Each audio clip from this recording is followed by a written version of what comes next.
We're going into a cave. Carlsbad Caverns.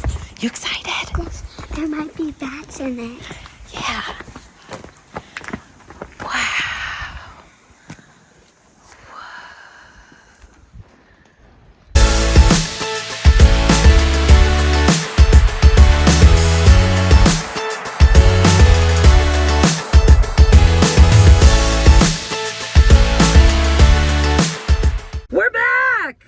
We're back.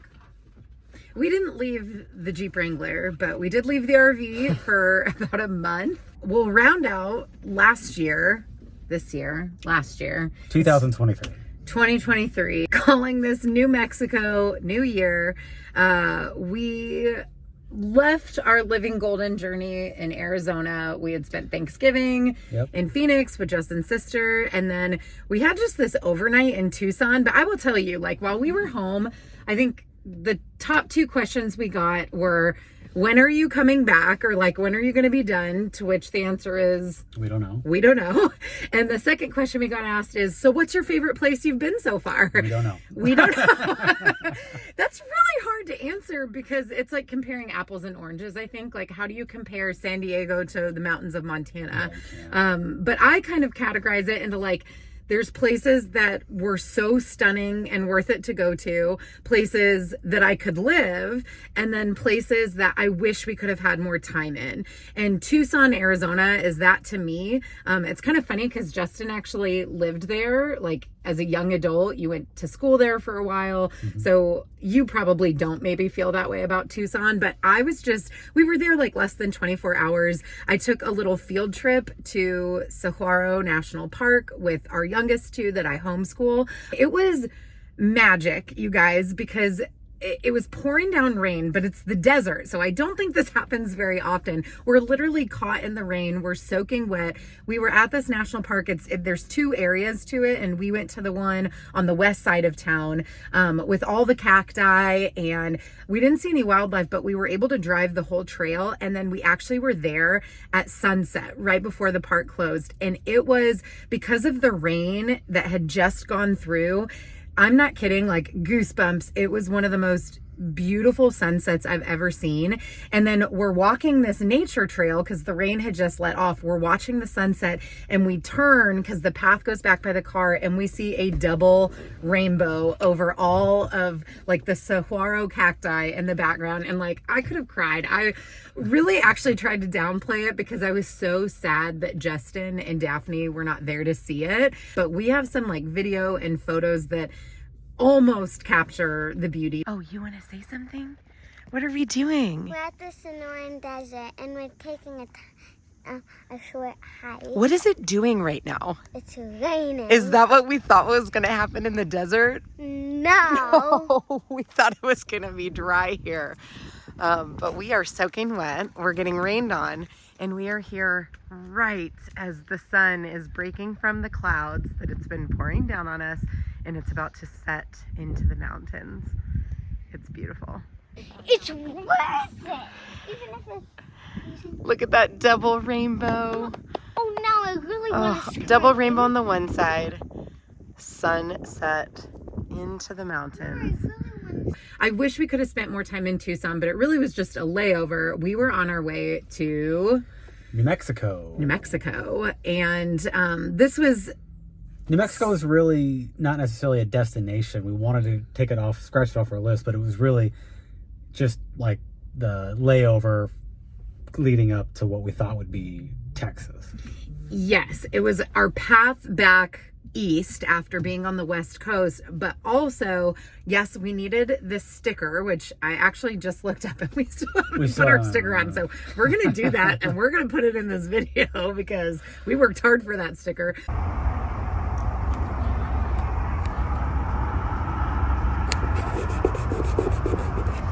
Ta-da!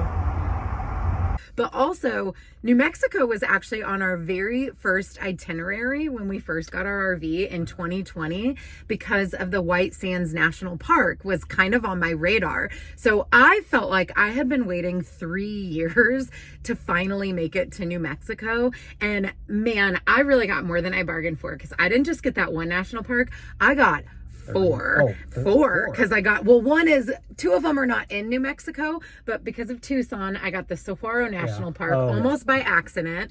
We didn't even know about the Guadalupe Mountains National Park, which is just south of the New Mexico border in Texas. And we didn't spend a ton of time there. But we went. We went on a hike, and we spoke to a park ranger and learned about the history of it, because we were like, I don't know, it just seems unimpressive, but we'll get there in a minute. We did the White Sands, which was our goal. And then we actually went to the other end, the other corner of southern New Mexico, and we went to Carlsbad Caverns, which is actually in the same mountain range as the Guadalupe Mountains. It's just that national park is in Texas. So I ended the year with a bang. As a family, we've hit 30 national parks now. It felt so fulfilling, I think, to be out in nature. And after taking a month off, both of YouTube and just being out of the RV and spending time with family in the holidays, and now that we're back, I have been so reminded of how healing the outdoors is. Well, and what's funny / frustrating is just like our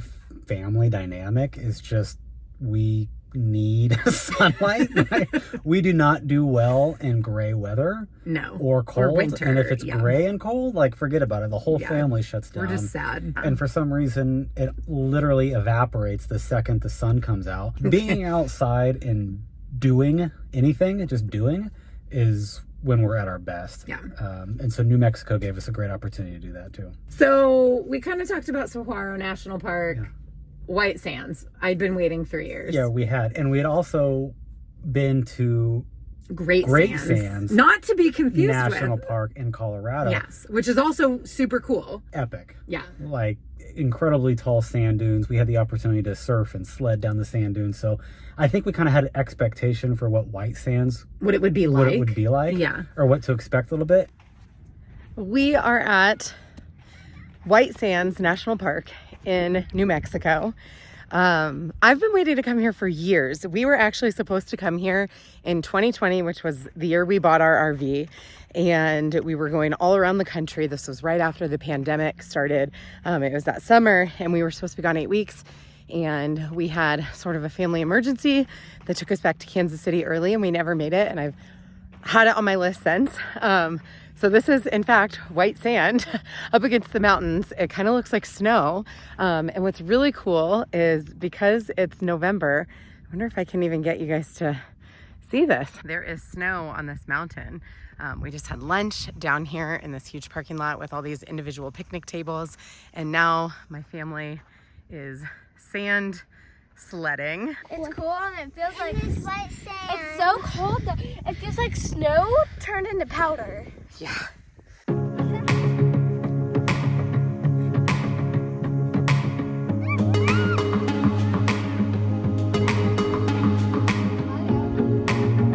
Okay, let's all do it. Come on.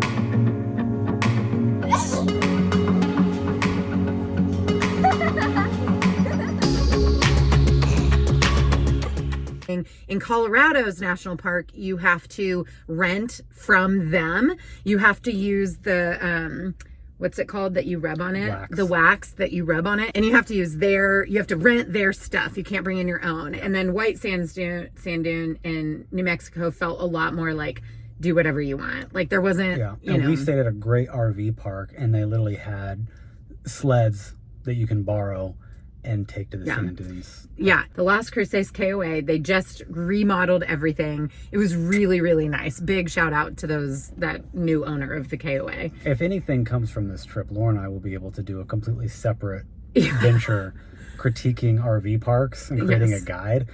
And stay here, don't stay here. Yeah, and what's interesting and why it would actually be valuable is that what is published online is not always what you get. A good representation of what you get at the park.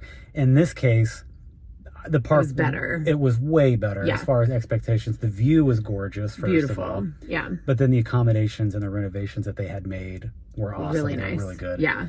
Yeah. Had a dog park. I was going to say, part of our, like our ranking is like top 3 things we look for. Park, how nice is your dog park? Yeah.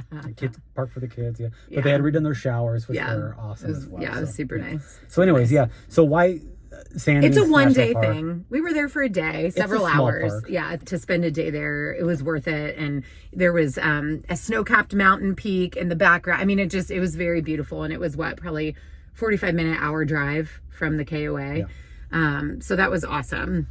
So we spent a week there, and we like to do a lot of our traveling on the weekends because we work. Our daughter goes to a virtual school, so it just works out well to travel on Saturday, Sunday. And it's really, really nice when it's a drive day under 4 hours, and it's really nice when we only have to drive on either Saturday or Sunday. So to get around from one corner of New Mexico to the other, you actually go through Texas. That's the fastest route. And I'm mapping it out, and it was, I don't know, 3.5 hours, something like that. And we're driving over the weekend. And as I'm like pulling up the map, I see like this little pop-up for another national park, like on our route. And I'm like, well, we're going. And I think your immediate reaction was like, really? Can we? I'm thinking, how long do we have? Accommodate an RV? How am I going to get the RV there? Am I going to get out? Be able to park. Yeah, you go into like problem solving, and I'm like, we are not driving by a national park and not going. That's just ridiculous. Hey guys, we took a little pit stop from going from New Mexico to New Mexico via Texas. We were in Las Cruces. We're on our way to Carlsbad. We are national park hopping our way back to Kansas City in the Midwest and Texas before heading east. And we learned when we were mapping out our trip that there was a hidden national park right on the Texas side of the New Mexico border, right on our route. It is called Guadalupe Mountains National Park. And I'm out of breath because we're hiking up a trail in the canyon, up the canyon.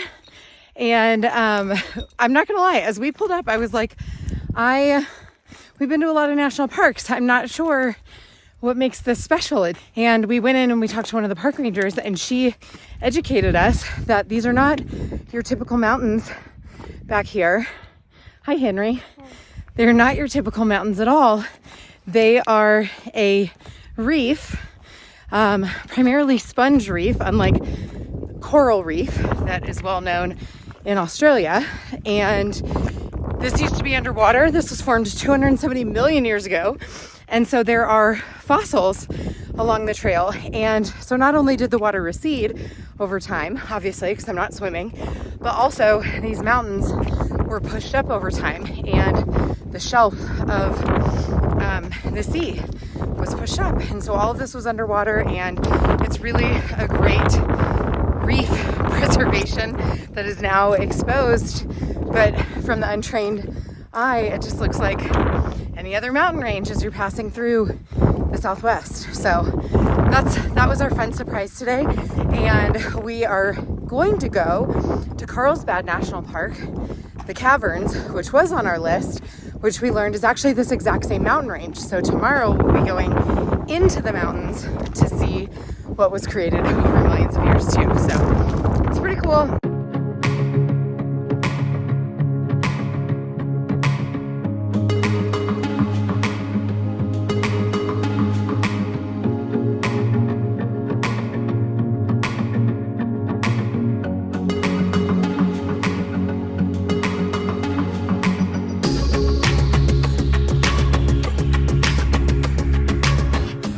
We're big nerds. Like, we don't just like to go be outside and be active. We want to know sort of, how did this get here? Why is this significant? Why is this land, like he said, worth preserving, and what's the story behind it? And both, and actually there are white sand dunes in the Guadalupe Mountain National Park as well. There's only 3 in the world, and we hit 2 in, a matter of a week. And it's all of these geological events that this one had to happen, then this one had to happen. Like, the circumstances that arose over millions of years of history for these things to be this way is really actually kind of crazy. It makes me feel both like really lucky to be there and to experience it, but it also is very perspective shaping. I think some of our problems that we have as humans and going through life, it's like, this stuff is so insignificant, and our time here is so short. There's such this bigger picture and this world that we're all interconnected to, that I don't know, I find it almost like a spiritual experience to learn the history, and it's just very grounding and connecting. Kind of eliminates, I think, a lot of the day-to-day junk that as humans we let become so significant. I like what Lauren said, is like, this park is not something you would go out of your way necessarily as a bucket list national park, but when you learn the context, you learn about how it became this, then that's when it's really interesting. It's like, okay, wow, this is actually kind of cool. We're underwater millions of years ago. This is the ocean. So we like learning and stumbling upon those things, and that's what was special. You have to have a reservation for Carlsbad Caverns. I think it was the next day, but we went, and what did you think of that? Similar to the white sand dunes, pictures don't do it justice. You have to experience it yourself. Yeah. You hike the equivalent of 75 stories underground. Yeah. And it is absolutely massive. When you think cave, I'm always claustrophobic. I'm always thinking like low ceilings, tight spaces. There are some of that here and there. This place ginormous. Is huge. Absolutely tall ceilings. The place is absolutely massive. I think something we read called it like the Grand Canyon, but underground. And you can't see all of that expansiveness even because it's dark, it's underground, and they haven't like humanized all of it. They just do it for safety. But it's very large. Impressive. Yeah. When we left, the kids automatically declared it was their favorite national park, which says a lot for them. I think they've been to a lot of really cool, memorable parks, and for them to come out of that like that was insane. That was cool. Yeah. They did really well too with all the walking and hiking that we did. I was just super impressed. It's so different. When I think national park in the United States, I think so often I gravitate towards Yellowstone. Yeah, I think mountains and like epic scenery, which is, I still do that. So this was completely different. Yeah. Definitely worth being a national park in a protected space. Based on our experience, I always have a frame of reference these days for national parks. So I was thinking about going to Wind Cave National Park. And again, just my experience in caves in general, I'm always thinking small, tight spaces. Don't like it. When Lauren was telling me about how far we were going underground, I'm like, don't want to know that. Like, kind of scary. You did great.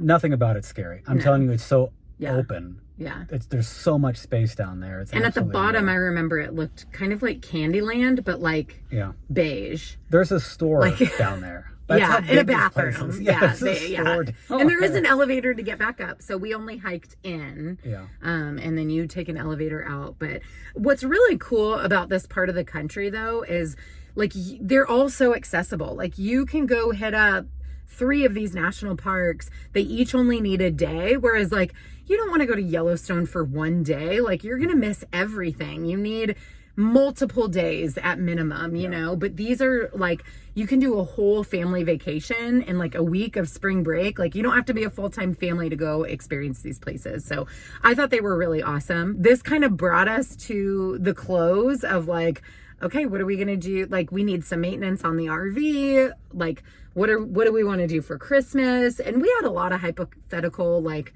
we could do this, we could do this. We were really worried about the freezing temperatures in our RV and it needed some work. So we actually parted ways from New Mexico, and I took 3 kids, a cat, a dog, and very little packing and a lot of snacks in our Jeep Wrangler that we're in right now. So just imagine that for a minute, and drove for 2 days back to Kansas City. And Justin took the RV by himself for 2 days to the Houston area, which is where we picked back up in the new year. Shout out to everybody who let us stay with them and borrow a room and fed us a meal. We're just so grateful, and also very grateful, I think, to be back to our routine in the new year. Definitely. Thanks for watching, guys. If you liked, like and subscribe below. Send us a comment. We love getting questions and getting your feedback. So holler at us, and we'll see you soon. So we already talked again. This is going in bloopers.